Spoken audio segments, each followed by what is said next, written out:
The mop slipped from his trembling hands, clattering loudly across the marble floor, echoing through the empty office tower like a cry no one was supposed to hear. For a moment he froze, heart pounding, breath caught somewhere between fear and exhaustion, because in that silence every mistake felt louder, every failure heavier. He wasn't supposed to be noticed. Not here, not like this. If you believe in kindness, second chances, and the power of unseen struggles, take a moment right now to like this video, share it with someone who needs hope, and subscribe to the channel. Your support helps stories like this reach hearts that need them the most. His name was Daniel Carter, though no one in that towering glass building knew it. To them, he was just the night cleaner, the man who came in after the world had gone home, who wiped away fingerprints and coffee stains, who erased the evidence of a day he was never part of. But before the uniform, before the silence, Daniel had been something else entirely. He had been a dreamer, a builder, a father who once believed he could give his daughter the kind of life she deserved. Life, however, had a cruel way of rewriting plans. 2 years earlier, Daniel had lost everything within months. His wife Emma had passed away after a sudden illness that came without warning, and left just as quickly, leaving behind a hollow ache that no amount of time could fill. Medical bills followed like a storm that wouldn't pass, swallowing his savings, his home, and eventually his small repair business.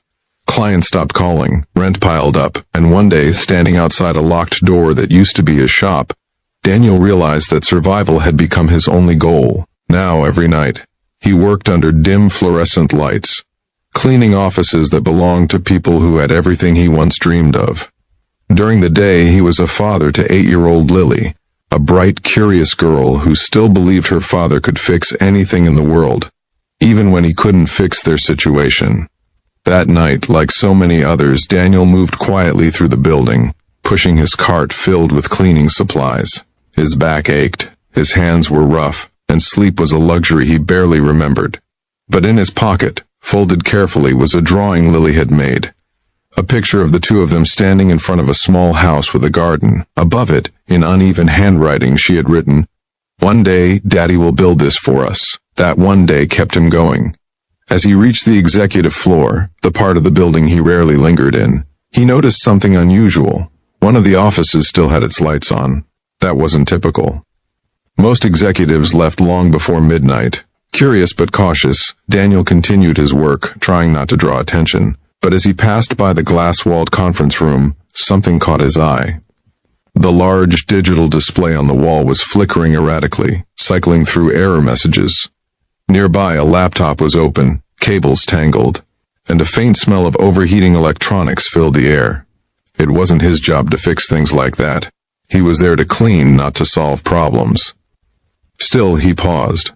Old instincts stirred inside him, the same instincts that once helped him repair complex machinery, troubleshoot systems, and keep his business running. He glanced around, making sure no one was watching. Then, slowly, he stepped closer. The issue was obvious to him, almost painfully so, a faulty connection in the main interface, combined with a software glitch that kept triggering a loop. It wasn't something you'd notice unless you knew where to look, and Daniel did. He hesitated. This wasn't his place. If something went wrong, he could lose the only job he had left. But then he thought of Lily, of her drawing, of that small house with the garden. Carefully, he set his cleaning supplies aside and began to work. His movements were precise, practiced, as if his hands remembered what his life had forgotten. He adjusted the cables, restarted the system in a specific sequence, and accessed a diagnostic menu that most people didn't even know existed. Minutes passed. Then suddenly the screen stabilized. The error messages disappeared. The system hummed back to life, smooth and functional, as if nothing had ever been wrong. Daniel exhaled slowly, a quiet sense of accomplishment washing over him. For a brief moment he felt like himself again. Not just a cleaner, but someone capable, someone valuable. "Who did this?" The voice cut through the silence like a blade.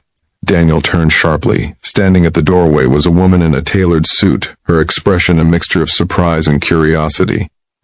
She wasn't just anyone. Even Daniel, who avoided attention at all costs, recognized her from company newsletters and framed photos in the lobby. Victoria Hale, the CEO. His heart sank.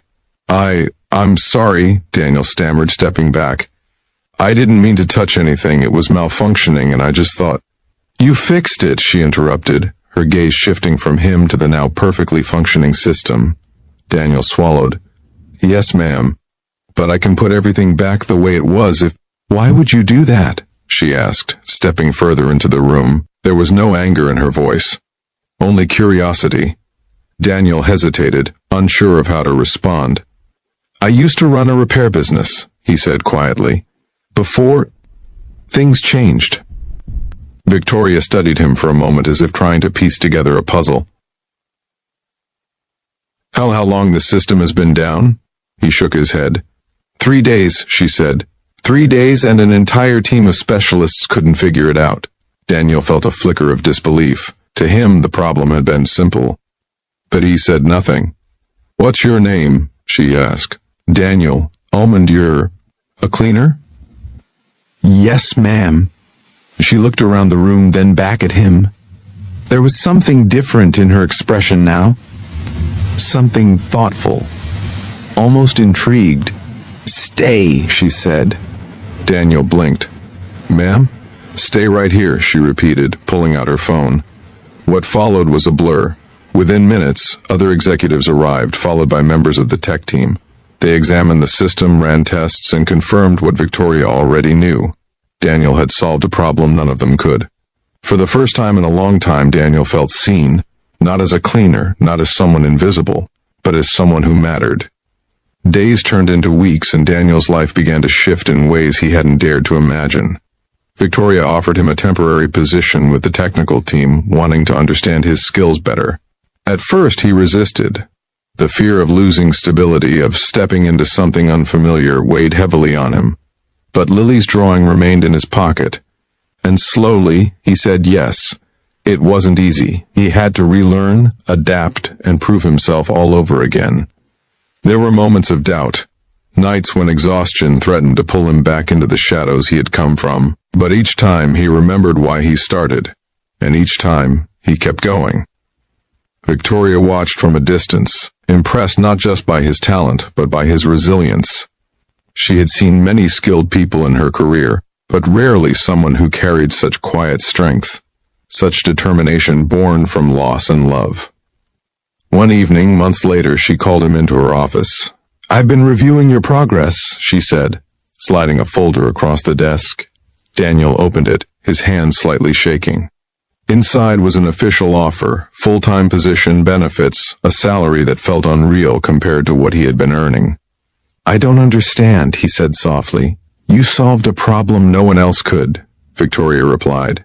But more importantly, you never gave up when life gave you every reason to. That's the kind of person this company needs. Daniel felt his eyes sting with tears he had been holding back for far too long. For the first time since Emma's passing, hope didn't feel like a distant dream. It felt real. And that small house with the garden? It didn't seem so impossible anymore. Before we reach the ending, take a moment and comment second chances exist if you believe that life can change when we least expect it. Months later, Daniel stood in front of a modest home, holding Lily's hand as she looked up at him with wide, shining eyes. It wasn't a mansion, it wasn't extravagant, but it was theirs, a place where laughter could return, a place where healing could begin, a place where promises, once broken by life, could finally be rebuilt. As the sun set behind them, casting a warm golden glow across the small garden out front, Daniel realized something profound. Sometimes, the world doesn't see you until the moment you decide not to give up on yourself. And sometimes, all it takes is one person to notice what everyone else overlooked. If this story touched your heart, don't leave without liking, sharing, and subscribing.